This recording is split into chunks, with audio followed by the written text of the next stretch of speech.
జై శ్రీరామ్, శ్రీమాత్రే నమః, శ్రీ గురుభ్యో నమః. 2024 సంవత్సరం జనవరి మాసంలో ఆఖరి వార ఫలితాలు అంటే జనవరి 28వ తారీఖు నుంచి ఫిబ్రవరి 3వ తారీఖు వరకు ఈ వారం యొక్క వార ఫలితాలు. ఈ వార ఫలితాలు ఏ గ్రహ దేవతలు ఏ ఏ స్థానాల్లో ఉండి ఈ వార ఫలితాన్ని ప్రసాదిస్తున్నారు. ముందుగా ప్రథమంగా మేషరాశిలో గురు భగవానుడు సంచారం జరుగుతూ ఉంది. అలాగే కన్యా రాశిలో కేతు సంచారం, ధనుసు రాశిలో కుజ బుధ శుక్రుడి సంచారం ధనుసు రాశిలో జరుగుతుంది.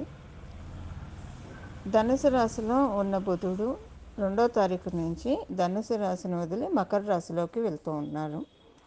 మకర రాశిలో సూర్యనారాయణమూర్తి సంచారం, శనీశ్వరుని సంచారం కుంభరాశిలో, రాహుదేవుని సంచారం మీనరాశిలో జరుగుతూ ఉంది.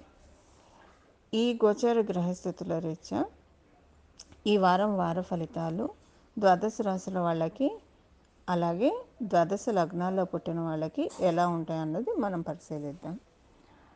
ముందుగా వార ఫలితాలని తెలుసుకోవడానికి ముందుగా మీ యొక్క రాశి, మీ యొక్క లగ్నం, మీ రాశి ఫలితాలు మీరు ఎలాగైతే చూసుకుంటారో, ఒకవేళ అదృష్టవశాత్తు మీ లగ్నం కనుక మీకు తెలిసి ఉంటే మీ లగ్నం ఏ రాశికి చెందుతుందో ఆ రాశి ఫలితాన్ని కూడా చూసుకోవడానికి ప్రయత్నించండి. ఇంకా ఈ వారం యొక్క విశేషాంశం ఏంటంటే కుజబుధ శుక్రులు వీళ్ళు ముగ్గురు కూడా ధనుసు రాశిలో సంచారం జరుగుతూ ఉంది. అంటే బుధుడు 2వ తారీఖు నుంచి ధనుసు రాశిని వదిలి మకర రాశిలోకి వెళ్తున్న ఈ వారం 5 రోజులు బుధుడు కుజుడు శుక్రుడు వీళ్ళ ముగ్గురు కలిసి ధనుసు రాశిలో సంచారం చేస్తూ ఉన్నారు. ఎప్పుడైనా బుధుడు శుక్రుడు కలిస్తే జన్మజాతకంలో అయినా సరే లక్ష్మీనారాయణ యోగం అని చెప్తాం. లక్ష్మీనారాయణ యోగం అక్కడ ఫలిస్తుంది. అయితే ఈ లక్ష్మీనారాయణ యోగం ఏ ఏ రాశుల వాళ్ళకి ఎలాంటి ఫలితాన్ని ఈ వారం ప్రసాదిస్తూ ఉంది. తర్వాత 2వ తారీఖు 3వ తారీఖు బుధాదిత్య యోగము ద్వాదశ రాశుల వాళ్ళకి, ద్వాదశ లగ్నాల్లో పుట్టిన వాళ్ళకి వర్తిస్తుంది. ఇక మనం ఫలితాలు తెలుసుకుందాం. ధనుసు రాశి మొదలుకొని మేషరాశి వరకు కూడా గ్రహమాలిక యోగం మనకి చోటు చేసుకుంటూ ఉంది. ఈ గ్రహమాలిక యోగం ధనుసు రాశిలో ఉన్న కుజబుధ శుక్రులు, అలాగే మకరంలో ఉన్న రవి, కుంభంలో ఉన్న శని, మీనంలో ఉన్న రాహువు, మేషంలో ఉన్న గురుడు వీళ్ళందరూ కూడా గ్రహమాలిక యోగాన్ని ప్రసాదిస్తూ ఉన్నారు. ఈ గ్రహమాలిక యోగం అంటే ఏంటంటే ఒక అల్లిన దండ, చక్కగా పూలన్నీ కూడా ఒక దండలాగా అల్లితే అది దేవుడికి చక్కగా ఒక మాలగా వేస్తే చూడటానికి కన్నుల విందుగా ఉంటుంది. చాలా ఆహ్లాదంగా అనిపిస్తుంది. విడివిడిగా ఉండే పూలు కంటే కూడా ఒక మాలలాగా అల్లిన పూలు విశిష్టం ఎక్కువగా ఉంటుంది. అలా ఈ గ్రహమాలిక యోగం అనేది చాలా మంచిది. మనం పూలని అల్లితేనే చాలా ఆనందంగా అంటే సంతోషపడతాం. చాలా బాగా వచ్చింది. కొంతమంది చాలా గుత్తిగా కడతారు పూలదండ. అది చూస్తే అసలు చాలా బాగా అనిపిస్తుంది మనకి. అలాగా మనం పూలదండని చూసే అంత మురిసిపోతాం కదా. గ్రహాలన్నీ గ్రహమాలిక యోగంలో ఉంటే అవేంటంటే ఒక స్పెషల్ సిగ్నిఫికెన్స్ని మనకి ప్రసాదిస్తాయని చెప్పి అర్థం. అందులో ఈ గ్రహమాలిక యోగము చాలా ప్రత్యేకతను సంతరించుకుంది ఈ వారం జరిగేది. అదేంటంటే ఇది మనకి ధనుసు రాశిలో మొదలుకొని మేషరాశి వరకు ఒక అగ్నితత్వ రాశితో ఈ గ్రహమాలిక యోగం ప్రారంభమయ్యి ఇంకొక అగ్నితత్వ రాశితోటి ఈ గ్రహమాలిక యోగం ఎండ్ అవుతూ ఉంది. అంటే మనకి ధనుసు రాశి అగ్నితత్వ రాశి, అలాగే మేషరాశి కూడా అగ్నితత్వ రాశి. 2 అగ్నితత్వ రాశుల్లో ఈ గ్రహమాలిక యోగం చోటు చేసుకోవడం అంటే స్టార్టింగ్ పాయింట్ ఎండింగ్ పాయింట్ అవ్వడం నిజంగా చాలా విశేషము. ఈ గ్రహమాలిక యోగము అంటే ధర్మపరమైన అంశాల్లో మనలో ఆధ్యాత్మికతని పెంచడానికి, మనలో ఉన్న నెగిటివ్ థాట్స్ని తీసివేయడానికి, అలాగే సొసైటీ పట్ల కావచ్చు, మన చుట్టూ ఉన్న వాళ్ళ పట్ల కావచ్చు, మన పట్ల కావచ్చు, మనం చాలా సానుకూల దృక్పథాన్ని కలిగి ఉండడానికి. అంటే ఇప్పుడు చూడండి చాలామంది ఎవరికి వాళ్ళు వచ్చేప్పటికీ వాళ్ళకి వాళ్ళే తక్కువ చేసుకుంటారు, వాళ్ళకి వాళ్ళే ఏం చెయ్యలేమో అని ఆత్మన్యూన్యత భావానికి గురవుతూ ఉంటారు. ఇలా కాకుండా మనల్ని మనం గౌరవించుకుంటూ మన పట్ల మనం సానుకూల దృక్పథాన్ని కలిగి ఉంటూ, అలాగే ఇతరుల పట్ల కూడా సానుకూల దృక్పథాన్ని, అంటే చాలా మంచి పాజిటివ్ యాటిట్యూడ్ని ప్రతి ఒక్కళ్ళ పట్ల కలిగి ఉండేలాగా ఈ గ్రహమాలిక యోగం చేస్తుంది. అలాగే ఎప్పుడైతే మనల్ని మనం పెట్టుకుంటామో, ఇప్పుడు మనశ్శాంతి లేదని ఇబ్బంది పడుతూ ఉంటారు చాలామంది. ప్రత్యేకించి ఈ మనశ్శాంతి లోపమే ఇప్పుడు మేజర్ ప్రాబ్లం అని కూడా మనందరికీ తెలిసిన విషయమే. అలాగే ఈ మనశ్శాంతి మన పట్ల మనం సానుకూలంగా ఉన్నా, ఎదుటివారి పట్ల మనం ఎక్కువగా సానుకూల భావంతో ఉంటే చెక్కు చెదరని మనశ్శాంతి మనకు వస్తుంది.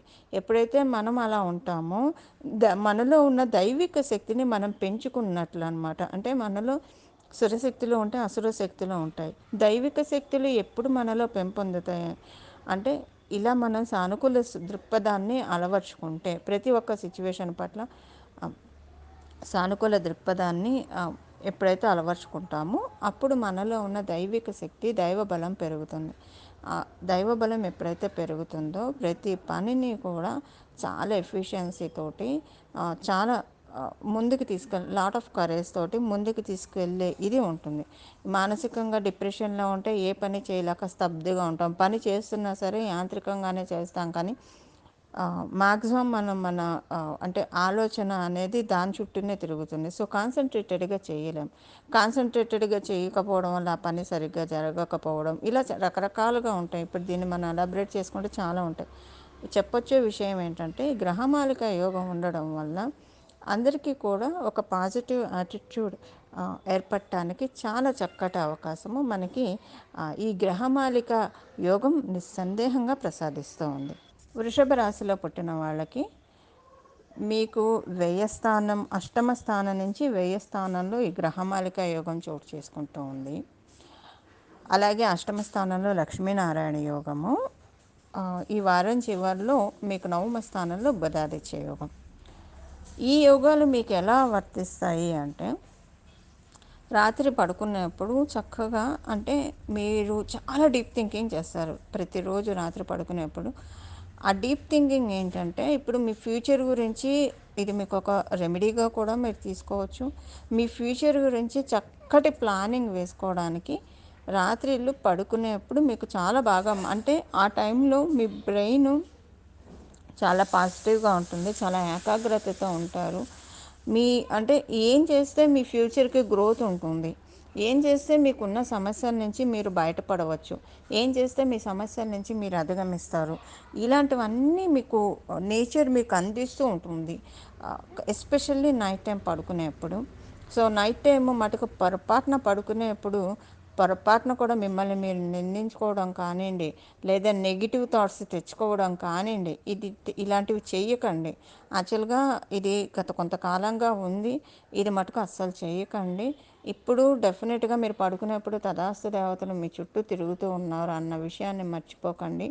ఎంత పాజిటివ్గా మీరు ఆలోచిస్తే అవన్నీ కూడా ఆ ఫ్రేమ్ టైంలో అవ్వడానికి అవకాశం ఉంటుంది. ఇప్పుడు మీరు ఉద్యోగంలో బాగా ఎదగాలని అనుకుంటే డెఫినెట్గా మీరు చేసే వర్క్ దీన్ని బట్టి, అంటే మీ ఆ ఫ్రేమ్ టైంలో మీకు అది అవుతుంది. ఇలాగా మీ ఫ్యూచర్ గురించి ఇప్పుడు కొంతమంది విదేశాలు వెళ్ళాలనుకుంటారు, దాని గురించి కూడా మీరు ప్లానింగ్ చేసుకోవడానికి కరెక్ట్గా రాత్రిపూట పడుకునే టైంలో కనుక ప్లానింగ్స్ ఇవన్నీ కూడా మెటీరియలైజ్ అవుతాయి. అలాగే తదాస్తు దేవతల చేత స్వీకరించబడుతున్నాయి అన్న విషయాన్ని మీరు తెలుసుకోవాలి. చూశారు కదండి మీ రాశి ఫలితాలు. దీన్ని మీరు చక్కగా, అంటే మీ జన్మజాతకం సపోర్టింగ్గా ఉన్నా లేకపోతే కనుక ఈ గ్రహమాలిక యోగం పూర్తిగా వర్తించదు. కాబట్టి దీన్ని మీరు పెంచుకోవడానికి ఈ పరిహారం చేసుకోవాలి. చేయాల్సిన పరిహారం వచ్చేసేసి గురు పరంపర ఏదో ఒక గురువుని నామం జపం చేయాలి. దక్షిణామూర్తి స్వామివారు కావచ్చు, శ్రీ గురు దక్షిణామూర్తయే నమః అని అనుకోండి. శ్రీ గురు దత్త, జయ గురు దత్త, శ్రీ దత్త శరణం మమ అనే అనుకుంటారా, కృష్ణం వందే జగద్గురుం అనుకుంటారా, శ్రీ పూజ్యాయ రాఘవేంద్రాయ నమః అని అనుకుంటారా, జై సాయినాథ అనుకుంటారా, మీ చాయిస్. ఎవరో ఒకళ్ళ దైవం, ఇప్పుడు నేను చెప్పిన వాటిలో ఏదో ఒక దైవాన్ని నామాన్ని పట్టుకొని మనం స్మరించడం వల్ల చాలా మంచిది. అయోధ్యలో రామ మందిర ప్రతిష్టాపన అయిన శుభ సందర్భంలో మనందరి జీవితాల్లో అంత చక్కటి అంటే త్రేతాయుగాన్ని మనం ఈ కలియుగంలో ఆవిష్కరింప చేసుకున్నాము. అందరి జీవితంలో చక్కటి శుభాలు వెలుగులు విరజిమ్మాలి. దానికి మనం గురువుని పట్టుకుంటే అది ఇంకా మనం చక్కగా కాంక్రీట్ చేసుకోవడానికి అవకాశం చక్కగా ఉంటుంది. ఇలా మీరందరూ చేసుకుంటారని చెప్పి ఆశిస్తూ, చేసుకోవాలని చెప్పి నేను కూడా మనస్ఫూర్తిగా భగవంతుడిని ప్రార్థిస్తూ పూజిస్తూ మంగళం. నమో భగవతే వాసుదేవాయ.